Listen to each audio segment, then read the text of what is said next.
नमस्कार। यह कहानी है परिवार की एक भावुक और दिल छू लेने वाली कहानी जो हमें अपनों की अहमियत का एहसास कराती है। खाली कुर्सी। एक छोटे से शहर में एक खुशहाल परिवार रहता था। रवि, उसकी पत्नी प्रिया और उनका 8 साल का बेटा आर्यन। रवि एक बैंक में काम करता था और दिन भर की थकान के बाद जब वह घर लौटता तो आर्यन के साथ खेलना उसकी सारी थकान मिटा देता था। समय बीतता गया और रवि अपनी तरक्की की दौड़ में इतना व्यस्त हो गया कि उसने परिवार को समय देना कम कर दिया।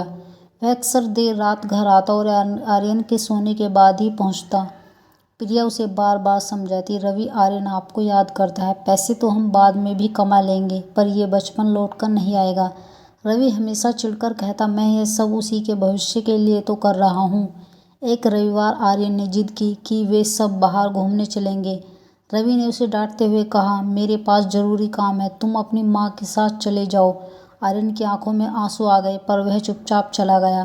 कुछ हफ्तों बाद रवि को एक जरूरी प्रोजेक्ट के लिए शहर से बाहर जाना पड़ा। वह आर्यन से मिले बिना ही सुबह जल्दी निकल गया। शाम को जब वह वापस लौट रहा था तो उसे घर से फोन आया। प्रिया की आवाज़ कांप रही थी, रवि, जल्दी अस्पताल आओ, आर्यन का एक्सीडेंट हो गया है। रवि जब तक अस्पताल पहुंचा, आर्यन इस दुनिया को छोड़ चुका था। रवि का दिल टूट गया। वह घर लौटा तो घर की हर चीज़ उसे आर्यन की याद दिला रही थी। आर्यन के कमरे में उसे एक डायरी मिली। उसके आखिरी पन्ने पर लिखा था, आज पापा फिर से काम पर चले गए।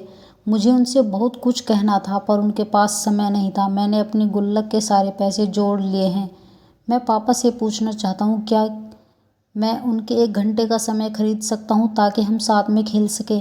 रवि फूट फूट कर रोने लगा। उसने आर्यन के भविष्य के लिए पैसे तो बहुत जमा कर लिए थे, लेकिन उस बचपन को खो दिया जो अनमोल था। आज भी घर में खाने की मेज पर आर्यन की वह खाली कुर्सी रवि को याद दिलाती है कि दुनिया की सारी दौलत भी अपनों के साथ बिताए एक सुकून भरे पल की बराबरी नहीं कर सकती। इस कहानी से हमें यही सीख मिलती है, काम जरूरी है लेकिन परिवार सबसे पहले।